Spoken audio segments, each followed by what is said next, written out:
শুভ সকাল বন্ধুরা। আজ হলো 20 জুলাই সোমবার।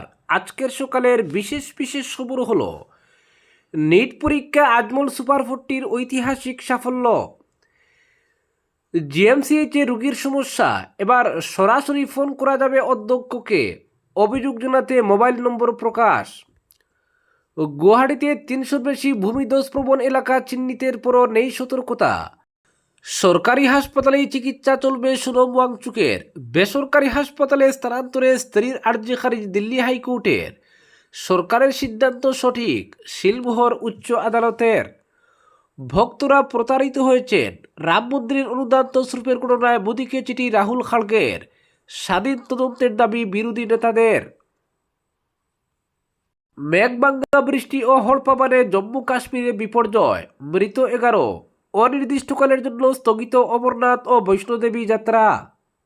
106 মিনিটে 16 বছরের পর স্বপ্ন পূরণ স্পেনের, বিশ্ব চ্যাম্পিয়ন স্পেন। ভিডিও অঞ্জিতা পলের নেতৃত্বে দীর্ঘদিনের আবর্জনার স্তূপ সরিয়ে নিলামবাজারে বিশেষ সাফাই অভিযান। শ্রীভূমি জেলা বিজেপির সাংগঠনিক বৈঠকে ঐক্যবদ্ধভাবে কাজের আহ্বান মন্ত্রী কৃষ্ণেন্দুর। সাতকরাকান্দি পঞ্চায়েত কার্যালয়ের বাউন্ডারি ও জাঞ্জারবালির অঙ্গনওয়াড়ি কেন্দ্রের উদ্বোধন বিধায়ক আমিনুল হকের।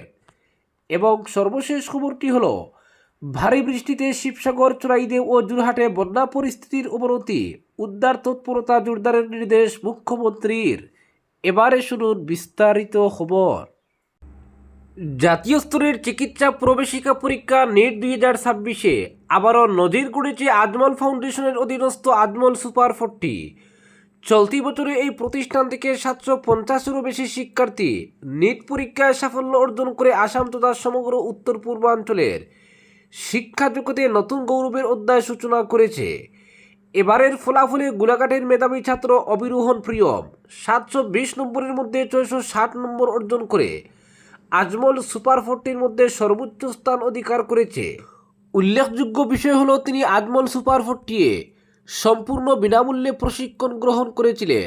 এছাড়াও উল্লেখযোগ্য ফলাফল অর্জন করেছেন আরিয়ান হোসেন 657, মুজতাবা এ মামুন 653, জাবেদ আখতার 652, সৃজেন কুমার রায় 637, সাহিল তানভীর 636, আরিফ হোসেন 628 এবং জাইনুর আলী 626। তাদের সাফল্য আজমল সুপার 40-র শিক্ষাদান পদ্ধতি ও প্রশিক্ষণের মানকে আরও একবার প্রতিষ্ঠিত করেছে। ফলাফল ঘোষণার পর শনিবার হুজাইয়ের বরপুকুরস্থিত নাজির আজমল কলেজ অফ এডুকেশন প্রাঙ্গণে সফল শিক্ষার্থীদের সংবর্ধনা জানানো হয়। ফুলাম, গামছা, জাপি ও সরাই প্রদান করে তাদের সম্মানিত করা হয়। অনুষ্ঠানে অভিভাবক, শিক্ষক, শিক্ষিকা এবং আজমল ফাউন্ডেশনের কর্মকর্তারা কেক কেটে এই সাফল্য উদযাপন করেন। অনুষ্ঠানে প্রধান অতিথি হিসেবে উপস্থিত ছিলেন অলিউল্লাহ আজমল। উল্লেখ্য, আর্থিকভাবে পিছিয়ে পড়া অথচ মেধাবী শিক্ষার্থীদের চিকিৎসক ও প্রকৌশলী হওয়ার স্বপ্ন বাস্তবায়নের লক্ষ্যে আজমল ফাউন্ডেশন দীর্ঘদিন ধরে আজমল সুপার 40 প্রকল্পের মাধ্যমে সম্পূর্ণ বিনামূল্যে কোচিং, আবাসন, খাদ্য এবং অন্যান্য প্রয়োজনীয় সুবিধা প্রদান করে আসছে। এর ফলেই প্রতি বছর বহু শিক্ষার্থী জাতীয় স্তরের প্রতিযোগিতামূলক পরীক্ষায় সাফল্য অর্জন করেছে। এই অসামান্য সাফল্যের জন্য আজমল গ্রুপ অফ কোম্পানিজের কর্ণধার আমির উদ্দিন আজমল, আজমল ফাউন্ডেশনের ট্রাস্টি মৌলানা বদরুদ্দিন আজমল এবং প্রধান ট্রাস্টি সিরাজ উদ্দিন আজমল সহ সমগ্র আজমল পরিবার, সফল শিক্ষার্থী, শিক্ষক, শিক্ষিকা এবং আজমল সুপার 40-র সঙ্গে যুক্ত সকলকে আন্তরিক অভিনন্দন জানিয়েছেন। পরবর্তী খবরটি হল অনশনরত পরিবেশবিদ ও সমাজকর্মী সোনম ওয়াংচুককে বেসরকারি হাসপাতালে স্থানান্তরের আবেদন জানিয়ে দিল্লি হাইকোর্টের দ্বারস্থ হয়েছিলেন স্ত্রী গীতাঞ্জলি আঙ্গ। তবে রবিবার সেই আবেদন খারিজ করে আদালত স্পষ্ট জানিয়ে দিয়েছে, রোগীর শারীরিক অবস্থা বিবেচনা করে কোথায় চিকিৎসা হবে সেই সিদ্ধান্ত নেবেন চিকিৎসক দলের সদস্যরাই। তাই আপাতত শহরদজং হাসপাতালে সোনমের চিকিৎসা চলবে। শুনানিতে কেন্দ্রের পক্ষ থেকে জানানো হয়, দীর্ঘ 18 দিনেরও বেশি সময় ধরে অনশন চালিয়ে যাওয়ায় সোনম ওয়াংচুকের শারীরিক অবস্থার অবনতি হয়েছে, শরীরে জল শূন্যতা তৈরি হয়েছে এবং পটাশিয়ামের মাত্রা উল্লেখযোগ্যভাবে কমে যাওয়ায় কিডনির উপরও বিরূপ প্রভাব পড়তে পারে। এই কারণেই তাকে জরুরি ভিত্তিতে হাসপাতালে ভর্তি করা হয়েছে। সরকারের আইনজীবী আদালতে বলেন, সরকারি হাসপাতালগুলিতে উন্নত চিকিৎসার সমস্ত ব্যবস্থা রয়েছে এমনকি দেশের রাষ্ট্রপতিও সরকারি হাসপাতালে চিকিৎসা নেন। তাই সরকারি হাসপাতালের চিকিৎসার মান নিয়ে সন্দেহের কোনো কারণ নেই। প্রয়োজনীয় সব ধরনের চিকিৎসা পরিষেবা সুনমকে দেওয়া হচ্ছে বলেও আদালতকে জানানো হয়। অন্যদিকে সুনমের আইনজীবী কপিল সিব্বালের দাবি, সফদরজং হাসপাতালে পরিবারের সদস্য ও আইনজীবীদের সঙ্গে যোগাযোগে অসুবিধা হচ্ছে, তাই তাদের পছন্দের চিকিৎসকের তত্ত্বাবধানে একটি বেসরকারি হাসপাতালে চিকিৎসার সুযোগ দেওয়া হোক। শুনানিতে উপস্থিত চিকিৎসকরা জানান, সুনমকে মুখে খাওয়ার ঔষধ এবং চিনিযুক্ত ওরাল স্যালাইন দেওয়ার চেষ্টা করা হলেও তিনি চিনি বা ভিটামিনযুক্ত কোনো কিছু গ্রহণ করতে রাজি হননি। সব পক্ষের বক্তব্য শোনার পর দিল্লি উচ্চ আদালত জানিয়ে দেয়, চিকিৎসা সংক্রান্ত সিদ্ধান্ত নেওয়ার দায়িত্ব সম্পূর্ণভাবে চিকিৎসক দলের।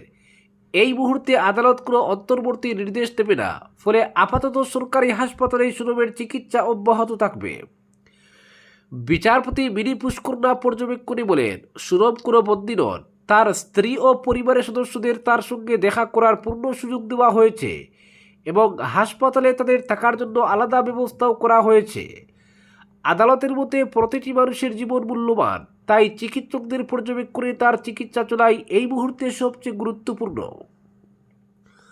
আদালতের পর্যবেক্ষণ, সুনমের শারীরিক অবস্থার অবনতির কারণে সরকার তাকে হাসপাতালে নিয়ে যাওয়ার সিদ্ধান্ত নিয়েছিল, তাই এই পদক্ষেপকে কোনোভাবেই স্বেচ্ছাচারী বা বেআইনি বলা যায় না। পরবর্তী খবরটি হল, গুয়াহাটি মেডিকেল কলেজ ও হাসপাতালে ভর্তি রোগীদের চিকিৎসা বা হাসপাতালের পরিষেবা সংক্রান্ত কোনো সমস্যার মুখোমুখি হলে এবার সরাসরি হাসপাতালের অধ্যক্ষের সঙ্গে যোগাযোগ করা যাবে। রোগীদের অভিযোগ দ্রুত শুনে প্রয়োজনীয় ব্যবস্থা গ্রহণের লক্ষ্যে এই উদ্যোগ নেওয়া হয়েছে। হাসপাতালের তরফে জানানো হয়েছে, ভর্তি রোগীর চিকিৎসা পরিষেবা বা অন্য যে কোনো সমস্যা সম্পর্কে রোগী কিংবা তার পরিবারের সদস্যরা সরাসরি জিএমসিএইচের অধ্যক্ষ ডক্টর বাবুল কুমার বেজবরুয়ার সঙ্গে যোগাযোগ করতে পারবেন। এজন্য তার মোবাইল নম্বরও প্রকাশ করা হয়েছে। অধ্যক্ষের মোবাইল নম্বর 9864067772 ফোন করে বা যোগাযোগ করে অভিযোগ জানানো যাবে। অভিযোগ পাওয়ার পর বিষয়টি খতিয়ে দেখে সংশ্লিষ্ট বিভাগকে প্রয়োজনীয় ব্যবস্থা নেওয়ার নির্দেশ দেওয়া হবে বলে জানানো হয়েছে। রোগীদের ভোগান্তি কমানো, অভিযোগের দ্রুত নিষ্পত্তি এবং হাসপাতালের পরিষেবাকে আরও জবাবদিহিমূলক করে তুলতেই এই উদ্যোগ নেওয়া হয়েছে বলে মনে করা হচ্ছে। হাসপাতালের এই পদক্ষেপে রোগী ও তাদের পরিবারের সুবিধা হবে বলেই আশা করা হচ্ছে। পরবর্তী খবরটি হল, বিডিও অঞ্জিতা পালের নেতৃত্বে দীর্ঘদিনের আবর্জনার স্তূপ সরিয়ে নিলামবাজারে বিশেষ সাফাই অভিযান। দীর্ঘদিন ধরে আবর্জনার স্তূপ দুর্গন্ধ ও অস্বাস্থ্যকর পরিবেশে অতিষ্ঠ ছিলেন নিলামবাজারের ব্যবসায়ী, শিক্ষার্থী, অভিভাবক ও স্থানীয় বাসিন্দারা। অবশেষে প্রশাসনের উদ্যোগে সেই সমস্যার সমাধানে বিশেষ সাফাই অভিযান চালানো হয়েছে।